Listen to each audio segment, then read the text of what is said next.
What's up, everybody? On this episode of The Ideal Hour, I have Damian Porter, who is a New Zealand Special Forces or ex-Special Forces member, and he has a cool Instagram. He is the How Not to Die guy. We're going to go ahead and talk about some cool things that he has experienced throughout his journey, why he started an Instagram channel about how not to die, which is very important because the world is getting crazier and crazier. And being in the New Zealand Special Forces, I'm sure he's dealt with crazy. Damian, thanks for coming on The Ideal Hour. For having me. It's I really appreciate your time. I appreciate you being here. All right, so New Zealand Special Forces. I know we briefly chatted, and I mentioned I had a Navy SEAL on the podcast recently. His podcast is coming out. But why New Zealand Special Forces? Why did you decide to put your life at jeopardy at that level? And for those that don't know, that's like the Army Delta Forces in America. Is that correct? Good description. Yeah. So you got New Zealand SAS, British SAS over there, in America you got Delta, SEAL Team 6, and so on.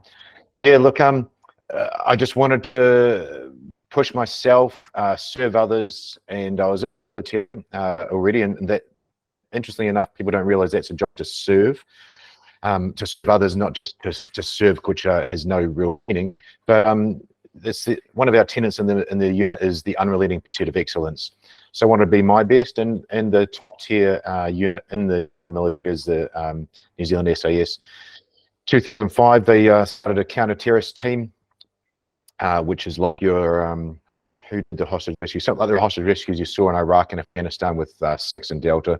And I passed the selection for that. And I spent that time doing hostage rescue and counterterrorism work, and it was just surrounded by like-minded people. Simon, you know, these guys are studs. You're always pushing to be your best and pushing to keep up to someone else rather than competing against. You're competing with to achieve the greater goal. So just like-minded people, surrounded by those people, and yeah, it's just absolutely brilliant and such a tough side to yourself to get through the selection process as well. Describe the selection process, because when I had Craig Sawyer on the podcast, I didn't really talk about too much of the Navy SEAL aspect. We wanted to talk about child trafficking, which we both felt was an important topic. But the selection process is, I would imagine, extremely grueling. What was that like? A lot of discovery there. Also training in the leading up to it. So after doing a few of these shows and describing it, my thoughts are, you train yourself up to selection. And if you haven't trained yourself up well enough, you won't pass. But if you have, you've actually pushed yourself, this is kind of crazy. You push yourself almost as hard as the selection does in training, or as much as you can possibly do.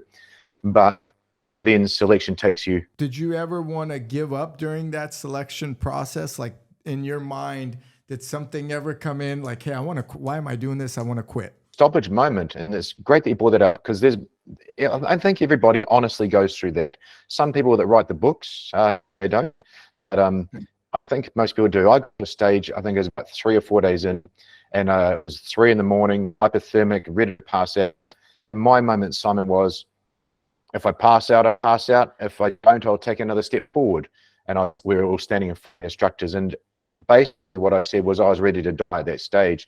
Like, if he dies, he dies. It sounds kind of crazy, but I believe that you got to put yourself on the line and then see if you can go further. And in fact, I could go further, many more days further, and pass. And the time that little man on the shoulder would say, are you going to quit, or are you going to keep going? And that was my keep going. I didn't want to quit. I just went, I'll pass out, because body's going to quit itself. Does that make sense? It makes sense. I mean, I would say not many people have been put to that test to see what that really means, right? I mean, it's probably 0.00001% of the population that's been, if not even less. But I think what I got from it is one step further leads to a new kind of beginning, and the next step and the next step, and it continues. Yeah, that's awesome. And what I love what you said is, it's not, you guys are like a team. A lot of people in those shows or competitions, to become a Navy SEAL or to become an SAS, they think it's like you're competing amongst people, but you're actually joining probably a team, an elite team. And then you guys probably are, watch each other's backs and keep in touch. Is it kind of, a thing that you've carried through your whole life where you guys, part of that group, are friends still or talk to each other every so often? But we're pretty blunt, and also like checking with someone, be, hey, are you good? And they go, yeah, and you go, yep, we're good, thumbs up.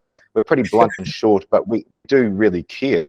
I just had a Green Beret buddy messaged me, his wife and him were in a car accident last night and they're in hospital. She's waking up. So straight away, I'm on the messaging to some of my SF buddies over to see him because they might not have heard.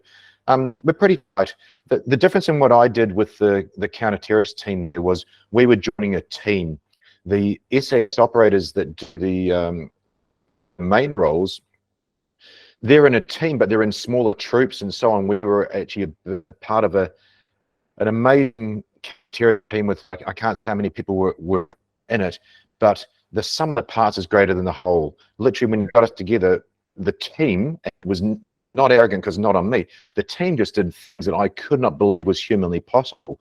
We'd be set a task, go and hit a building, hit a plane, and something out. And just the way that the whole organism worked was just amazing. You talked about having each other's backs. We had saying, fill the gaps.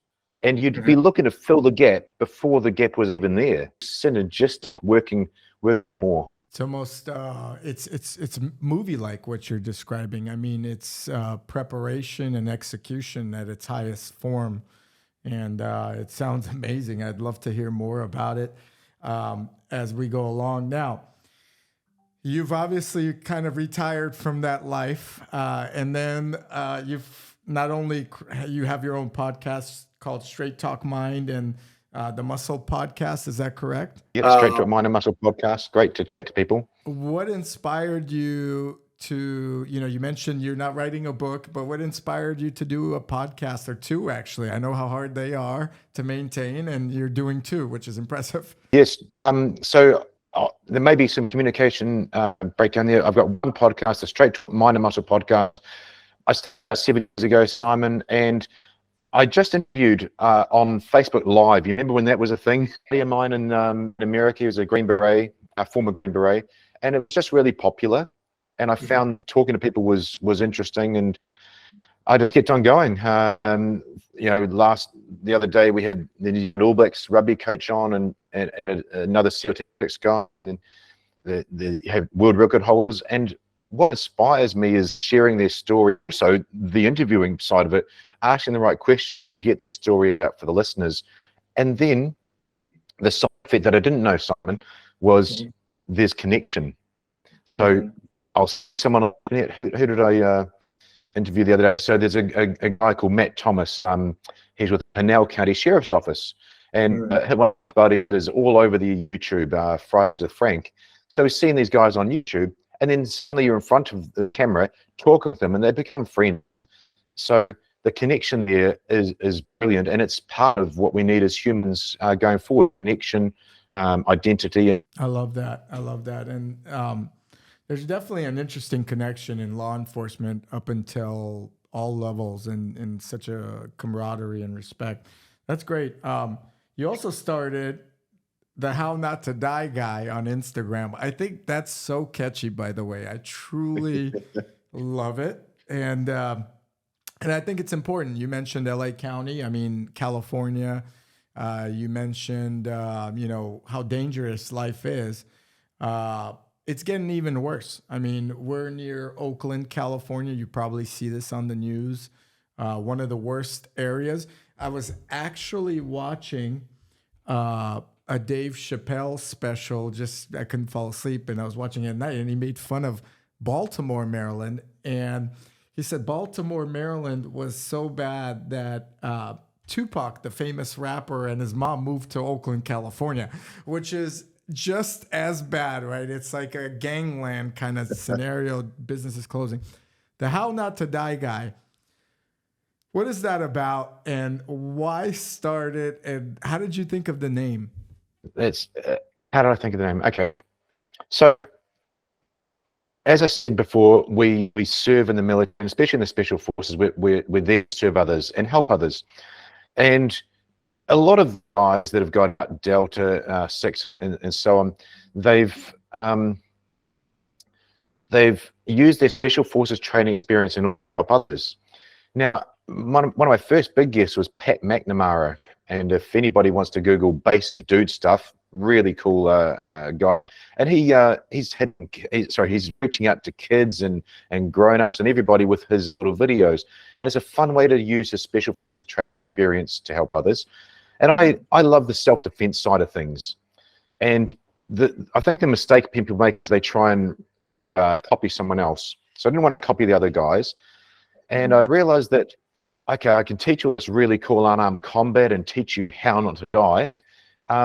Then I realized that's quite polarizing as well when you're showing, these moves.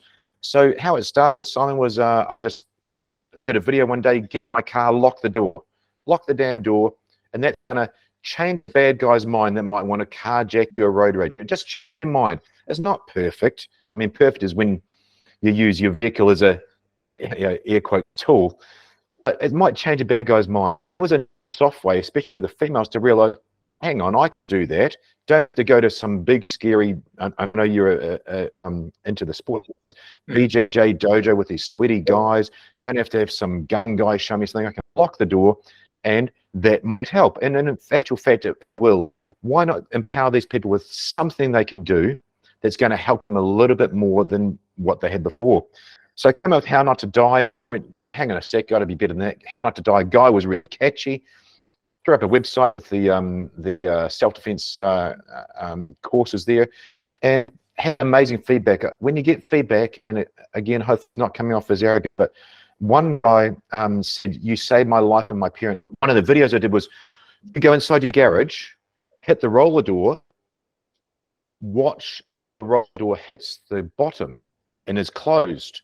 So how many times has someone gone to the house, and listeners, maybe you're thinking, I've gone into my house and the roller door is closed, and he watched just as it closed, and then he went inside when it's closed and got his AR, and that changed their minds. If he hadn't have watched it close, maybe they could have gotten underneath and set off the sensor, and it would have kicked back up, and then all of a sudden they're in your house. And and now it scares me, Damian, because my wife leaves the garage door open all the time, including this morning. So that's incredible. And those little things, it's funny, those survival tactics is what really they are. They're not taught, especially in kind of the fatherless homes scenario that's happening in America and maybe in your country as well. I'm not sure. But it's, those are the things that I would say was maybe back in the day, a man's role. That's like, hey, DTA, don't trust anyone. You never know who's around the corner. So I'm glad. And it's not scary. It's not complex to do either, right? It's very basic. And you know what? And you mentioned, you obviously saw my Instagram as well. And jiu-jitsu is a great sport for I would think, for like wrestling and maybe if you're on the ground and you need to survive or you need to choke one person out. But I felt like when I trained Krav Maga, which is Israeli defense, and I think you guys may teach similar or learn similar stuff where you're at. Do you, or is it different, your own kind of version? Military unarmed combat, which was taught to us in World War II for the spies and the commandos, they all through the different countries, all much of a muchness when they don't rely on martial arts. And the real Krav Maga stuff is pretty good. When it gets taken to the sports, like you said, that's sports. But when I'd rather lock that door, watch that garage door, than have to wrestle some guy with jiu-jitsu on one side of the car, then and hits me over the head with a tube. And that's what I was getting to. I was gonna say it's totally not effective in a street fight or an ambush. I mean, you could maybe, if it's a one-on-one, but who comes into the house one-on-one anymore? They don't, and they usually have weapons. And I would say Krav Maga, even just for like if my daughters grow up, I'd rather them take, or when my daughters grow up, I should say, I'd rather them take like a Krav Maga self-defense lesson, including the tactics that the How Not to Die guy teaches, than really, roll around with somebody for 5 minutes, because it's a sport versus a survival, right? Um, Yeah. and I think that's more effective if anyone's out there listening to self-defense. I think self-defense, including preventive tactics, like you mentioned, locking the door, locking the garage, double checking the camera, keeping the lights on, maybe getting a dog, right? I think that's a very Love big that. tactic as well. Are better than actually fighting someone, because, I think Mr. Sawyer also mentioned in his in the podcast that I did with him, he's like, hey, when you enter a scene, and did you ever feel that way as well, Damian? When you enter a mission, a guy with a gun and at least 30 rounds in the clip can get lucky, right? I mean, it doesn't have to be a good marksman. Is that right? Any lucky round. I remember when we used to do simunition, which is when you go in with the same weapons, but it fires a whack pellet, the same bullet. We used to get shot shot in the nuts all the time, shot in the groin, which sounds a bit funny, but not very funny when it gets a bullet, it's going to hit the femoral artery. So we stepped up and started wearing bulletproof groin protectors, and we don't want to be in a fight, and we don't want to be a fair fight. I just want to go back to one thing. I love the BJJ. My 8-year-old better than me. I think the skill is amazing, and as a sport, it's great. But if you're a cop, do BJJ. But if you're just going to stop a fight, change their mind and get the hell away. That, if we're in a, I didn't do this. I kind of terrorist work, just going and killing the bad guys. But when on a Delta mission, behind the line SAS mission, on special reconnaissance, there's 4 guys against 100. Do you think they're going to beat on their chest and start shooting? They're going to run away, and they do that all the time. And the same thing. And I interviewed the bodyguard team for the Prime Minister here in Australia, and his literal job title was to hide and run away, or run away and hide, depending on what you need to do. You're there to get in a fight. Any bodyguard that is worth his soul is not going to want to get in a fight before it even gets close to that. If they've gotten in a fight, something's gone wrong on all those layers of security that everybody do. It kind of goes back to what you said. The hiccup or that dent, or you mentioned something earlier in the podcast, before it even happens, you pre-predict it. It's avoidance, and avoidance is such a big thing. And that's what they taught us also in Krav Maga. It's like, hey, you're not going to, we're going to teach you how to kick a couple people and run as fast as you can the other way. You know what I mean? Not any level of what you guys have done, but I find that to be, especially for women, and there was a lot of women in those classes, is the best defense. So the how not to die guy, what other cool methods should people know? I mean, there's definitely the garage door was alarming, because this morning it happened to me.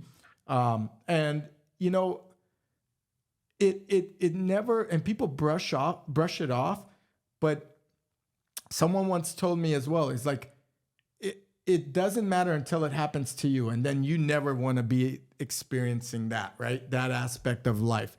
What other methods can you share with the audience that they should know for surviving, preventative tactics at least? A great question. And there's so many people that have been through it, they say, I didn't think it would happen to me. And when they come to someone like me afterwards, it will never happen again. One thing I love that I can give out to anybody is always carry a metal pen. The metal pen data is the same data as 9mm bullets. Now, you can't carry weapons here in Australia, but it may be different in US, in different states and different laws. But everybody can carry a pen. And if you're a female grab from behind, you got a pen in your waistband or in your pocket, you can change that bad guy's mind by using that pen in different places. But out of all of it, because we're not going to dive into all the tiny little things, out of all of it, it's the mindset. It's, will you be able to save your own life or someone else's? Can you step up to that violence? And you learned with Krav Maga, a woman gets grabbed from behind, will she, or a man, it's not sexist, will they give in or will they fight? The truth is, most of them will give in, and that's not their fault. That's how they've been not trained. Absolutely fine. now they're listening to this right now, they might remember the file going, oh, I remember that guy saying a good fight, because the bad guy's chosen you for a reason. You're smaller, weaker, slower, less skilled, unarmed, and don't have a pre-plan, whereas the attack is opposite: bigger, faster, stronger, armed, pre-plan with more skills. He chose you for a reason, and if you start fighting back using that metal pen, whatever the heck got around you, rock, hairspray, can smash in the face, you know, your car door, whatever you do, you've got to use everything at your means to change their mind and get away. And it's just worth getting that situation in the first place. So get the hell away. As I'm talking, Simon, mindset is the key. And that is a great thing to get with some exposure to training. Taking a class is better than nothing. I agree. Completely. And just, for the past 3 years, I've been training in jiu-jitsu, and excuse me. And I think the mindset is the big part of that, is because you're rolling and you either give up or you don't. And just even, I would say, everybody out there, and I think other countries do a much better job at it, like China, Russia, sadly, all these other countries except the US, where men are training, women are training to defend themselves. And I feel like here it's a little bit opposite recently, and it wasn't like that. And I lived here for 30 years. But I think what it does is I'm no longer afraid if something, after the training, if something takes off, right? I'm prepared, maybe not at the top skill level, and I'm nobody in that regard. I'm not going to say I'm a black belt or any of this special stuff. But I feel like I can maintain myself for maybe a minute or two, enough to get away from a potentially bad situation. And I think that's the beauty of what you're teaching people is, hey, this is that crucial minute or so in time for you to make that right decision to save your life, save yourself from being raped, save your children. And what's funny, and I think, Damian, you could probably agree, is these burglars or robbers or anybody that's coming in, they're not star athletes that could run 10 minutes or roll on the ground for 5 minutes in a row, right? They're hoping for you to mentally break, right? I would imagine, and they're you're prey to them, because you mentioned it earlier yourself. They see you as weaker, right? Smaller, whatever it is. I think if you do train for a little bit and you could withstand that minute or two, it's incredible to what the outcome will be. 100% agree. A bit different with the home invasions that you've got over there. You will have 2 or 3 guys roll in. The bottom line is that bad guys don't want trouble. They don't get in trouble. And I was a cop. After I left the Special Forces, I was a police officer for a couple of years here. They don't want to get in trouble. They don't want trouble. If you start causing trouble by starting down on them for 15 seconds, you're trouble. If you're out in the streets and you're making a ton of noise, they're going to get in trouble. Run the road rage guy over with your car a little bit, you're trouble. This is the mindset that needs to change. They don't play by your rules. The bad guys play by a different set of rules, and they're just little scumbags that roll into your house, 2 or 3 of them, and they're trying to scare you. They will run away like little girls if you really pick up to them, be you male or female. Being a police officer, you mentioned you were a cop earlier. What were some of the challenges of that? Because law enforcement, in America particularly, and has changed so much. There are states that are saying, hey, we're pro-police, like Florida, Texas, Arizona somewhat, Nevada. California was the opposite where I live, which is just ludicrous to me, where police were, and again, there's law enforcement in jiu-jitsu, so, which is great for them, but they were telling me that they were told to stand down. They weren't allowed to apprehend the bad guy, right? It's ridiculous, which is like weird. It just doesn't make sense. But during your time, did you face any of those challenges in your area, or how was it like being a police officer in such a like an evolving, changing thing where you're almost pinned as an worse than a criminal in some cases where we are, and it's insane, and I don't agree with it at all. I want everybody to know that. I think the bad guy is the bad guy. Not everybody's a perfect human, but the bad guy is the bad guy. But the negative stigma officers had was just ridiculous. Policing, it's like when you go to a doctor. Not all doctors are the same. You get a good doctor, a bad doctor, good physio, bad physio. Same thing with police. It comes down to the person. But generically, they're all there to help you. They do get a bit jaded. For me, personally, I loved the policing side of things. It was fun. You're not there normally in time to stop the bad guy. You're normally there to clear the mess. When you could, it was great to do that. Very different with America than here in Australia. To the different states and things, different laws. Probably one thing that's of interest there is the police as a whole. Like maybe the police hierarchy makes a decision, and the police officers. I was about to say them, but the police officers, they don't agree with it. So, for instance, arrest people on the beach during COVID. They had 40 officers a month leave here because of the poor decisions. They don't want to do that, but of course they had to do the job, and of course that would turn the public against them. So that's an interesting one here. But Australia was so locked down as well during that time, correct? Like one of the more locked down countries. Have they? Is there like a consensus that it was too much in your country, or is it kind of hey, we did what we had to do to get over, say, COVID? What I've seen in countries like mine in New Zealand and here in Australia where I live now is you really fight the government. You can't really protest against the government. There is too little and they're too big. And I've got some evidence of that. Just the other day, there was a wrongful dismissal case in New Zealand, and the courts upheld that he was rightfully dismissed because of the mandates. They were really harshly locked down, but the pushback was from the people that are doing the jobs. So most of the military was brought into New Zealand to perform lockdowns in the hotels. They've left. They're decimated. They can only man 2 out of their 8 ships in the Navy, for instance. Well, in Australia, Western Australia, they're losing to 40 cops a month. Almost voting with your feet sort of thing. So the government, they are not recognizing they were heavy-handed and did the wrong thing. Some people are getting some recompense, but places like Canada are getting better pushback with the truckers over there. A great result in the. So it was pretty tough here in Australia with that, and pretty crazy to think you're getting arrested for leaving your house as a 65-year-old man. I think there was the first guy that arrested. Insane. I've had so California was kind of locked down here, and for your viewers, the governor was locking people down. The schools were really pushing the kids to mask up, and then but he was out and about enjoying his life and in Napa Valley and so forth. It was kind of weird. In the restaurants there. Yeah, in the restaurant. Yeah, you've seen it. And I think it upset a lot of people. But what it did worse was, and I made a video on it, it really killed downtown San Francisco. I mean, when you have such a drastic lockdown and you have all these stores just exiting because no one's walking down the street and all you're seeing are homeless and so forth.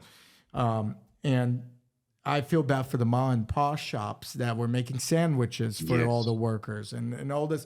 I mean, people have grown their business 30 years and all of a sudden everything's gone.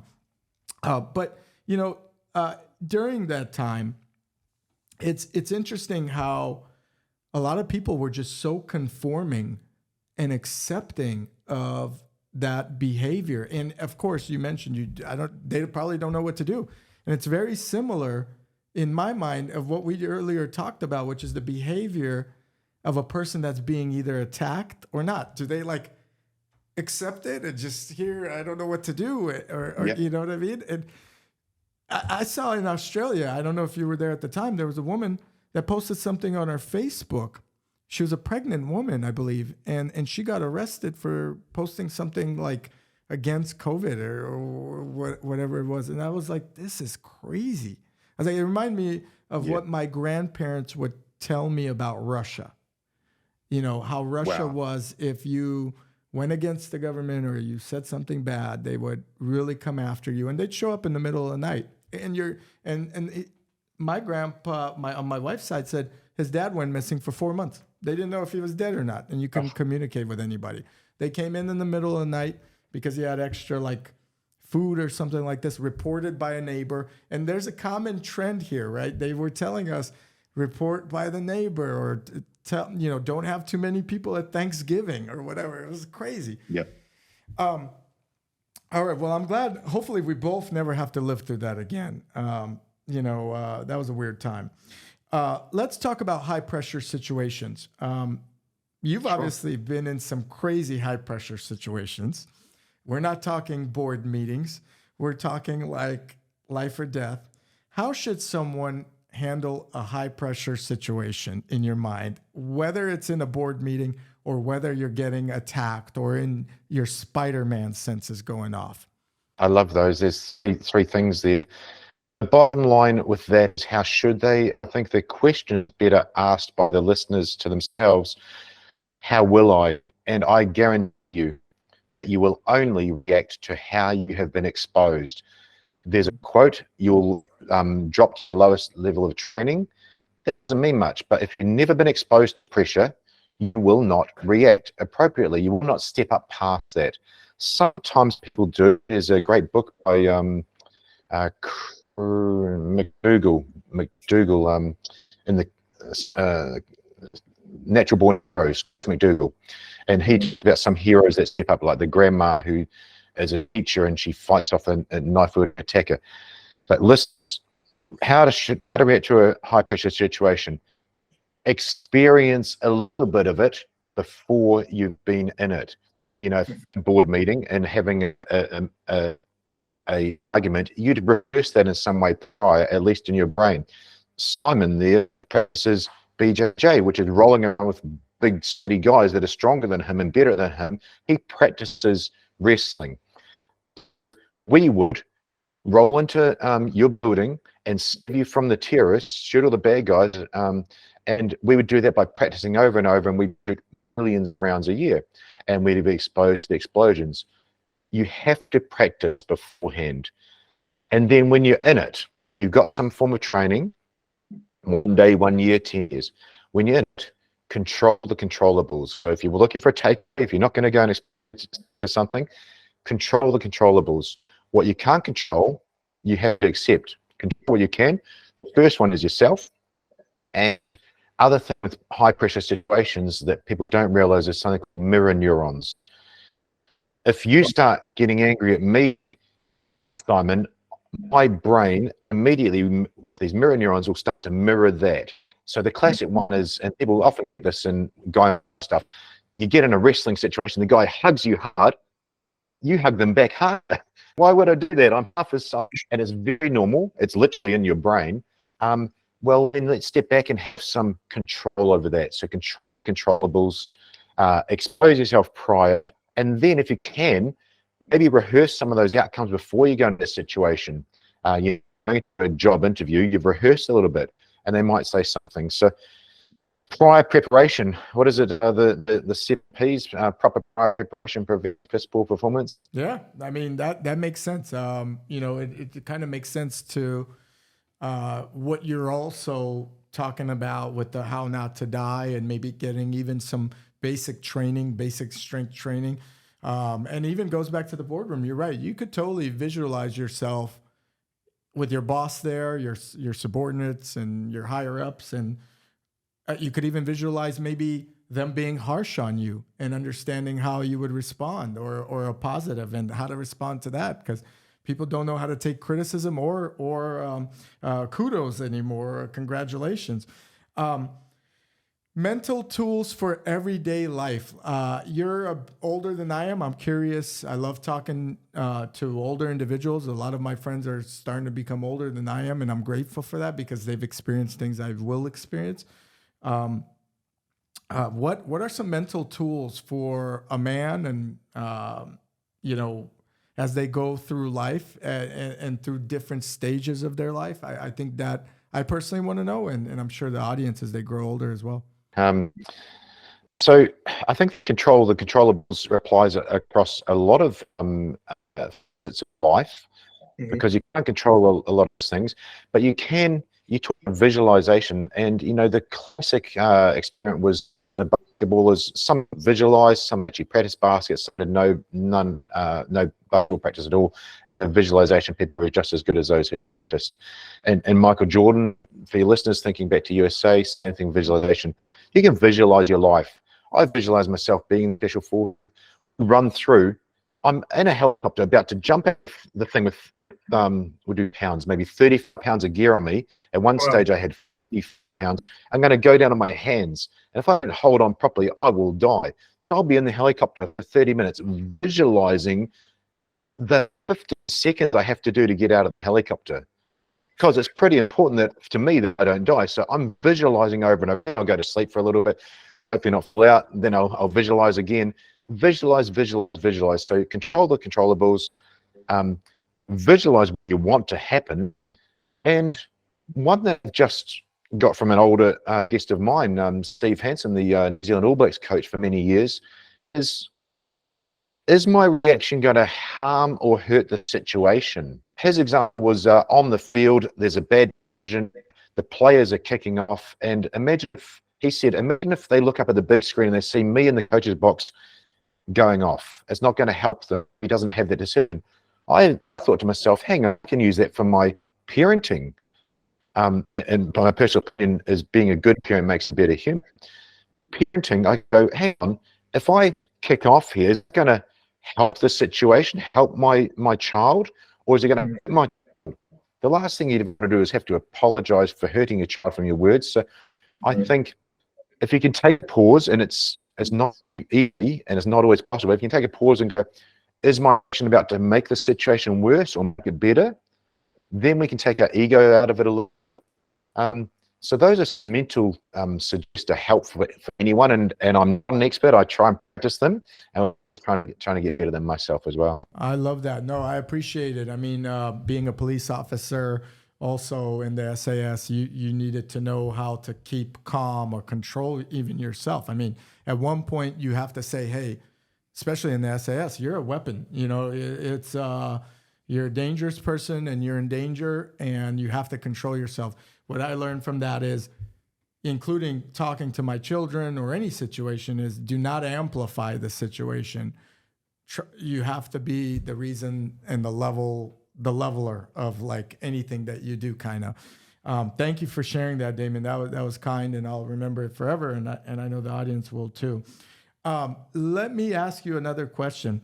Have you ever, probably have, I'm sure, in life, had to use your self-defense skills in a civilian setting where you had to fight somebody off, or you had to calm down the situation or control what you could control? Haven't been in a fight for quite some time, which is really cool, but getting up at the last situation I was in, and I did a video on this. I was at the supermarket, going into the supermarket, you go into a small mall, and long story short, there was a guy there, a male.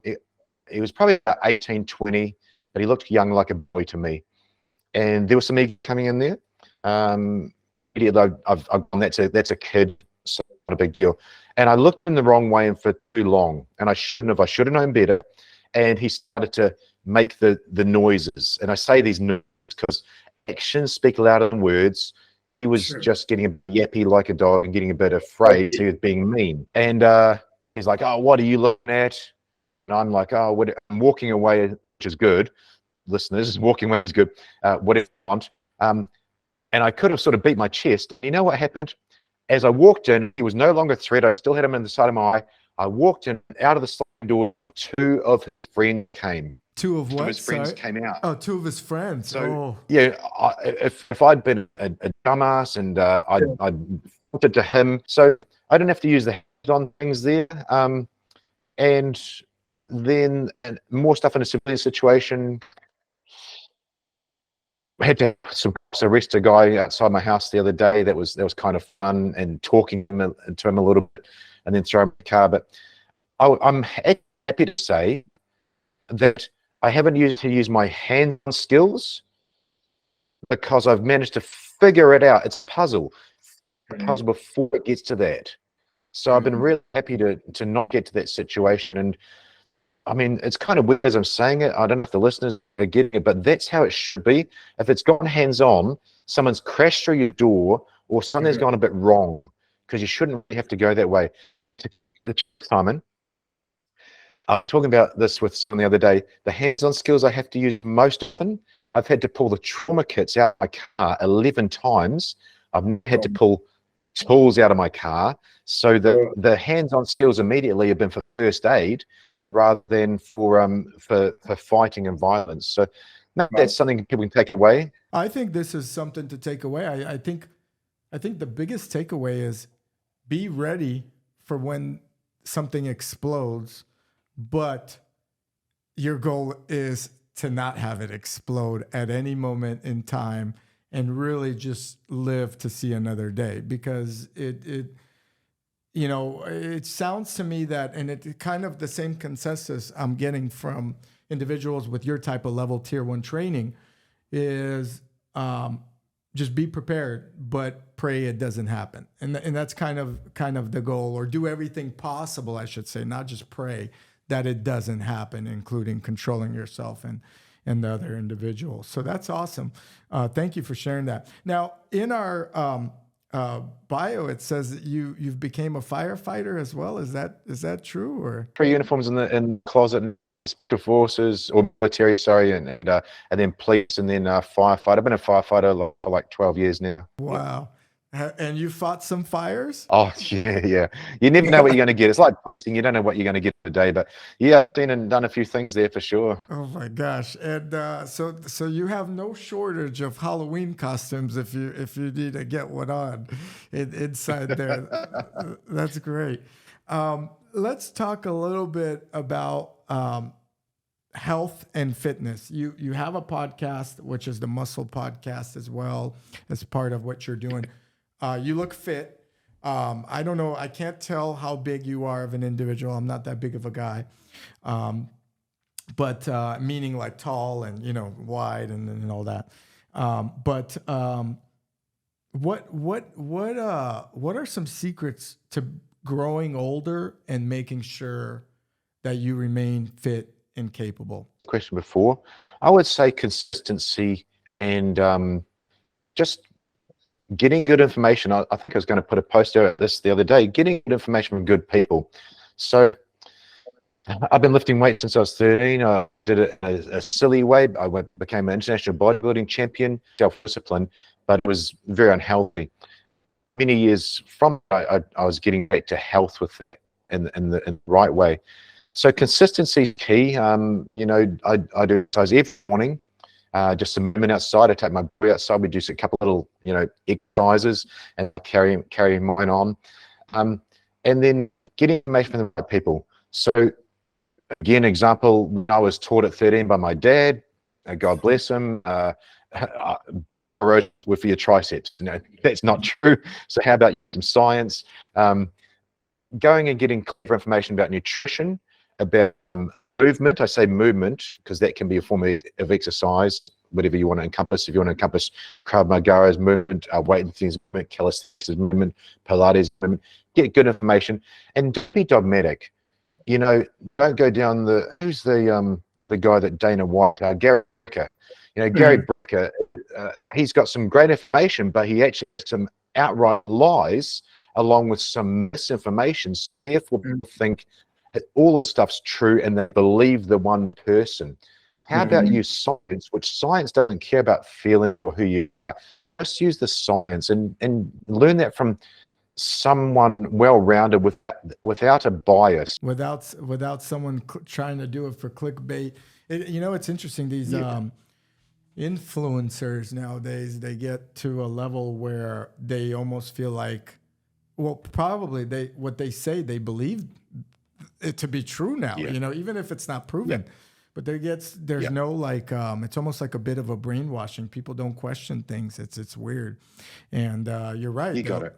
One day they'll tell you this is good. Next day or another one will tell you this is bad. And it's almost like an information overload. I think people need to get back to the basics, moving every day, get the blood flowing, lift a few weights here and there and try to eat healthy, right? I think in America, for example, I've been really on my wife recently for buying, these cereals and all these food, all this type of food that has all these weird ingredients in it. And then, I've seen these posts compared to food in Europe and so forth. And it's like just they use more pure ingredients. I think that's a big factor to remaining healthy. Would you say you watch your diet and you make sure what you put in is good fuel? So I had ankle surgery 5 weeks ago. I'm literally on week 5, and if I didn't look at what I ate, because I can't walk around, the main reason you lose weight is your daily activity, moving, I would have got fat. So I just brought my food amount down. My food quality went up even more because I want to repair the damage. It's got to be food quality, and it's just to eat real food. When I was in the army, I used to teach my friends, if it's grown out of the ground or got eyes, great. That's really what you need to do. It's come out of the ground and it's an animal. It's you killed it, you ate it. I don't think we have a food. I don't think there's any such thing as bad food when it comes to those. There's chemical storms that you're talking about. Then, Simon, because you're about as you age, I think it's food amounts, it's portion size. I had to bring my portion. Yeah, I'm an 82 kilo muscly guy. I eat all this food because I'm fat, but I wasn't moving. So food, like you said, it's grown out of the ground, or it's been an animal of some kind, and don't get dogmatic. And then just look at portion control. Let's not be. I mean, I would love to go to a buffet and smash it. We know it's not healthy deep down, right? You don't feel so good. Let me ask you, what's your favorite steak? What kind of steak is your most favorite? My favorite would probably Scotch fillet or fillet steak. They'd be my 2 favorites. Wonderful. And do you, as you're in this great shape at your age, do you intermittently fast, or do you, for example, maybe not eat breakfast till 10 a.m.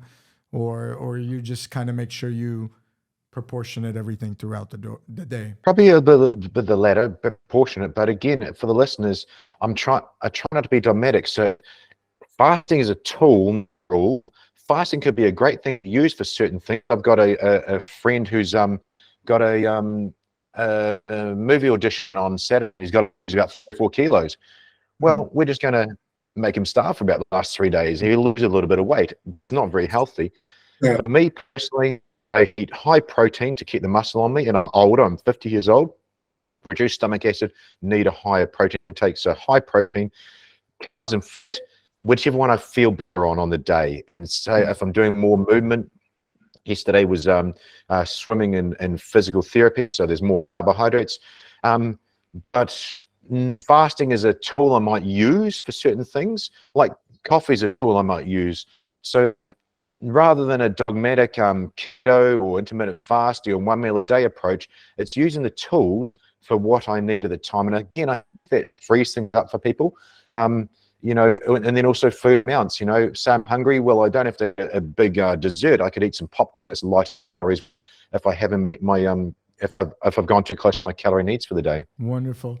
And if you're not teaching people how not to die on Instagram and having wonderful guests on your podcast, which we'll link everything below. You sound like a very nice guy. What are your passions outside? I mean, other than fitness, I could tell that. What else do you enjoy doing? This is probably going to go a different direction than you thought the answer would be. Mental health. A lot of us in the military go through mental health challenges, I think is the best way to say it. And I got into a really dark place as well, and I had some help, and a lot of us do get help. Psychologists help, counseling, I think you call it there. It's just tools that we don't know. And one of those tools, my special psychologist, Alia Bodjalova, one of the top ones in the world, gave me some self-care help. And this is what it was. And I've said in one show already, so if anybody's listening and they're struggling, find themselves in a bad place, we tend to turn down the dials of the things that matter to us. So some non-army psychologist would tell me, go get a hobby. She said, like, don't need a hobby, but what you need to do is some self-care. It means get out of the house and go do something for yourself for half an hour. And then she goes, no, it's not getting 30 minutes onto your smashing workout. Don't do that. It's get out of the house. So we got movement. You're outside. You're not in your little hole here inside your house, and do something for you. So I chose something that was a bit of self-care there. So my passion, because that's the question, is helping people with that mental health side of things and letting them know there's a way out, showing the guest or talking to them. I'm no expert, but if they can take something away that helps them a little bit more, then great. So, when I'm not busy, because this is answering a question, when I'm not busy with those things, Dad, I'm a fireman, I'm doing that content to help others and figuring out how can I get the message across, then I'll take some time for my self-care. Is it, getting some sun outside? Is it going for a swim? Is it getting in the ice bath, being an ice bath freak, but getting the ice because it did dopamine release? Okay, that's a good tool for that time.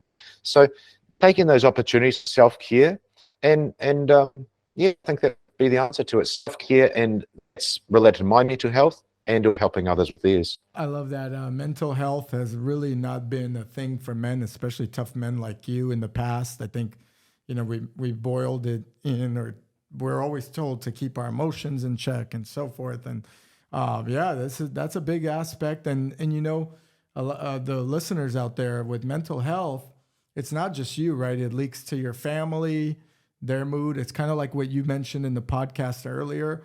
Are you matching, or are they going to match your aggression or depression or whatever it is that you're putting out? And it's so important to be able to be on top. On the lighter note, and thank you for sharing that. I think you're not the first person on the podcast that mentions that. I'm sure on your podcast, people talk about it all the time. And I find these podcasts, and I'm sure you do as well, very therapeutic.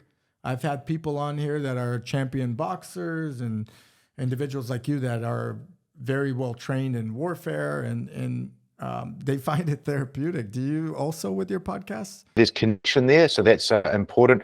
That three stool of purpose, identity, connection is important. And you lose the connection sometimes, you don't quite realize, because it's only a three-legged stool.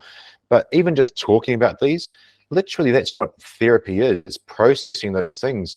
And saying that, self-care reminds me, oh, that's right, maybe I didn't do that so much last week. Remember to do that little self-care. And it's being humble. Somehow it's a bit easier, though, to be open with your team or with someone here to help others. Sometimes it's a bit easier to be able there and open other than with your own family as well. So it is therapeutic, because you might not get the chance often, and it's nice to help others. Good for you. Let me ask you, you mentioned ice bath. So what is your temperature on the ice bath? I get 4 bags of ice, put it in. So you don't even know it's freezing in there. I got it. Probably about 10 degrees Celsius, I'd say. I made off YouTube, I took a little chest freezer and I sealed it with silicone. And I made and bought a little temp thermometer to turn it on when it gets too hot, and then it cools it to a certain temperature. So like a homemade chest freezer ice bath. You should kind of take a look into those. They keep your temperature at the right level. It's kind of interesting. It's ready to go. So I do cool, appreciate man. it. Although I'm a wimp, when I get in it, I can't stay as long as you. All right, final question here, Damian. Of course, we're going to link all your info below. Great podcast. I hope you enjoyed it. If you could go back in time and at any point in time in your life and give yourself advice, at what point would that be, and what would you say? Great question. I do have the one for that. If we hadn't gone through all the things we've gone through, we wouldn't be here today. That's for everybody. But my answer, very simple. I was 17 years old. My dad set up a retirement plan, a superannuation policy. You go over there, and he told me, and he showed me, I put $50 a week into that savings account. By the time I was 50, I had $1 million. Well, I'll tell you something. I'm 50 years old right now, and I don't have $1 million in the bank. So if I go back in time, $50 a week. Two podcasts. This doesn't happen often, but I just had a championship boxer on the podcast in person. Here's a local guy. Said the same thing as you as this question. Said my dad told me, I did a project. Actually, he told his dad he was investing. They did a school project on Clorox, and before it became big in the stock market. And he said, you know, this company, let's put $1,000 dad in, let me borrow it. And it didn't happen. He's like, I would have been, you know, like $10 million richer and so forth. So finances. I think the moral of the story is kids and young adults and everybody watching, plan your finances a lot earlier and plan for the hiccups and have options. That is like a big thing because, you know, I didn't grow up with that at all. My dad's a tailor. And I had to bail my dad out before he almost lost his home. And I had to buy him a home and remodel that home. And while remodeling it, there was some Vietnamese gangsters I had to kick out of that home because they were living in this senior community. It's a funny story. No way. Yeah, it's just different. I'd probably write it in a book one day. But my dad didn't plan for that. And, you know, I think finances are big. And I wish I told myself that even earlier, too. I don't look as old, I guess, but I didn't plan it either. All right. Damian Porter, How Not to Die Guy on Instagram. He has his podcast, Straight Talk Mind and Muscle Podcast, or Straight Talk Mind and Muscle Podcast. And we'll link it below. Thank you so much for coming on, sharing your experiences. Let's do a recap to maybe discuss more of the SAS stuff. I think that's so cool. In the future, you're always welcome on, and I truly appreciate your time, sir. Thank you for everything. Thank you so much for having me. It's an absolute honor. Appreciate it. It's my honor too.